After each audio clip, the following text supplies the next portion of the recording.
fantastic morning. Esam wakwaba bi memra so say yede agudi mu samade ebro. Kejwana kasa ni Erica Siedu bwedi. Ensem na dosun bebre la ensem bebre na ekoso. But it's a fantastic hotel no pa bi eboa no na yede ebro. Ebema updates of Chris Hutton. Yeah, kanka kondi ajegon. The Ghana Football Association and rather sumu na juta sumu about to dress coach Chris Hutton na chidom na ya pamwom. Ebe ko sa story ni moni ade a Sergio Manocho Bernard Padi Botre be producers Kejwana Kasani Erica Siedu body ebe hwase na ya hwe se ne nsam no sia tie hye ne so mame se Kingdom Herba na Kingdom Home Estate fo na amode sia konkon ede nsam na de bro Kingdom Gallic Beaters and on a boama immune system let me nice on Arabia. I rough bia, I rough penny or bonnet to actually baby. Sansona, power capsules near me manager tremendous capsules, and so your manager, Maya Massima Pa, no Adanchaya, GamePackGames.com, and Opabia Bediska, and on Chrome, and we are 12, and you rest 6 3 times in a day. Game Pack form where this guy go bottom open and pick 1 and pick 4, 1 number na wuye, and a 4 numbers na wu ye. Now this guy at the agu bottom when you quit this konkona and some na dear bro e be chase the fienra Afcon games a course so but mame fakara back up on chase and Chelsea ejan na support Middlesbrough by 6 goals to 1 oof by side Chelsea we qualify for the Carabao Cup final I'm trying to win of Fulham and Liverpool tika sene so sa fa me sa na de na kwakoye ti ehwe de na Liverpool ne Fulham be winner wa be qualify na akosha Chelsea in that final or Carabao Cup ni mo na yemfio ne kopi Africa Cup of Nations and matches course so Gambia tete was Cameroon abon Cameroon and some team mienu I qualify so the course so games how do any more no e say ho mo qualify de ko manim na and most of the games near ready already can no the better so mienu and say akoye Senegal Gambia mo ne Cameroon Kanyina team qualify at the common mania some keto akra now mema listening now of teams are qualify ko national sumame say enra na joda sum ne beto dwa say coach Chris Hutton and the chidom na the Ghana Football Association abomnase etuo say ntimi ne omonya adwuma biom na ka February na Chris Hutton the contract beba na wie ba da face da bi ntimi 2020 February wa onko zisia wa sandodo now ya kana wasem ye ntisi kwa mu na ye nko hwe de Ghana fo ibre na ka Ghana fo bi so chire mu say coach Chris Hutton na chidom kwa anya mo nko team na yakare nyina ye hwem ngu na fe start Black Stars na foforo eti yetesi mountain so na Ghana fo bi so twen komo fa Chris Hutton na chidom ya pam mo no team no so de na emfanya omo me wura ho amagu ye ni mas Black Stars mum ye ngunu ne team foforo because Black Stars we there one hwe ye ni tan mo for kokoro be hye yen Black Stars we there me ngu team no Ghana Black Stars me wura ho amagu ye ni mas o ma ya ante de kwakwa na ye ni di ya nke ntumi ni di o se ska no mo mo nji ska bi o mo san metena o mo ba mo fa bus mo fa plane Black Star no me ngu for 2 years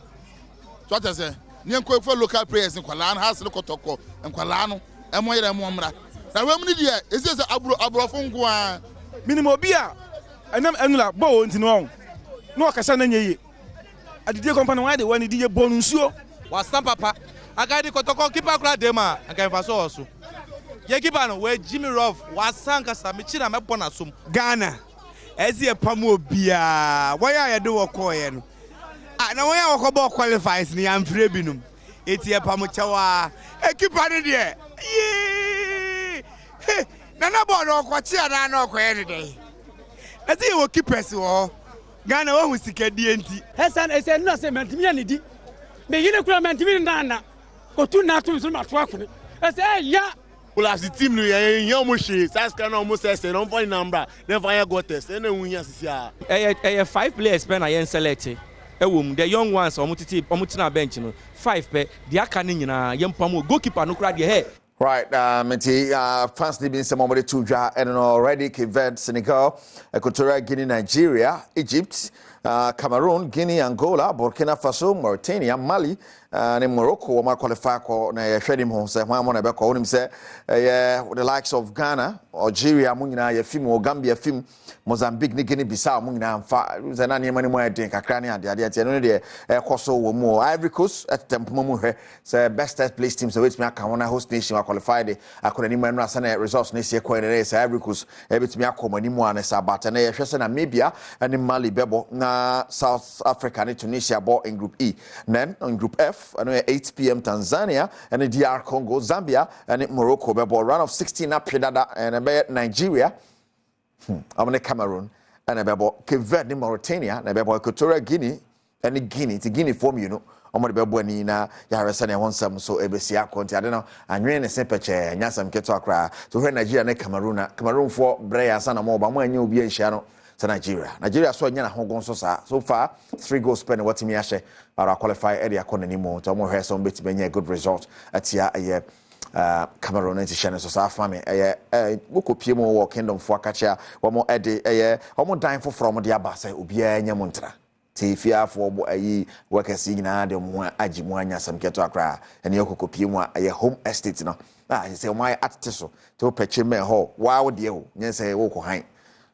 2 bedrooms, 3 bedroom, 4 bedroom, can bedroom be open. On the Malbina, what to them will come apart. Just as if you're a funny be hadring, it's only Kingdom Home Estate 4 and train come on, be Mudada. CCTV no ne dan mu niam bia ohia bia no o ma ndada ntuni ha o kwa de bag pen beko no akotrem ba ko na use no aton